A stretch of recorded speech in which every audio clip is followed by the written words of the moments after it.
పోసాని గారికి separate room ఇస్తారా లేక నార్మల్గా అందరితో పాటే ఉంటారా? ఇందాకటి కామెంట్ ఇది సేమ్గానే ఉంది. పోసాని గారికి ఇప్పుడు సపరేట్ రూమ్ ఇస్తారా లేకపోతే అందరితో కలిసి ఉంటారా అనే క్వశ్చన్. ఖచ్చితంగా అందరితో కలిసే ఉంటారు. సపరేట్ రూమ్స్ అనేవి సీఎం కేటగిరీ పీపుల్కి లేకపోతే ఏదన్నా అంటే నార్మల్గా డిప్లొమాట్స్ కొంచెం హై లెవెల్లో ఉన్న ఆఫీషియల్స్కి ఇస్తారు.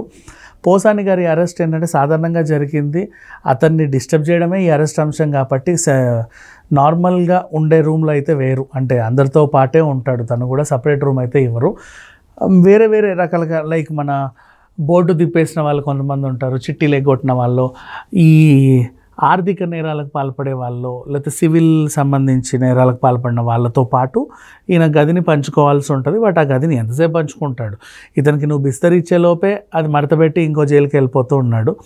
సో జైల్లో ఈయనకు మాత్రం సపరేట్ ట్రీట్మెంట్ అనేది అయితే ఏది ఉండదు. ఎందుకంటే చంద్రబాబు నాయుడు లాంటి వాళ్ళే అరెస్ట్ అయినప్పుడు వాళ్ళకి కమౌంట్ ఇవ్వలేదు, నాకు వెస్టర్న్ కమౌంట్ ఇవ్వలేదు అండ్ కూర్చోడానికి కుర్చీ ఇవ్వలేదని కంప్లైంట్స్ చేశారు బోల్డ్, మనం వింటూనే ఉన్నాం చాలా ఇంటర్వ్యూస్లలో. కానీ పోసాని గారిది ఏంటంటే జైలు టు జైలు అలా తిప్పుతున్నారు కాబట్టి ఈయన అసలు ఇంకా రూముకు తరలించకుండా జస్ట్ అక్కడ కూర్చునే లోపే ఇంకో జైలుకి వెళ్తున్నాడు.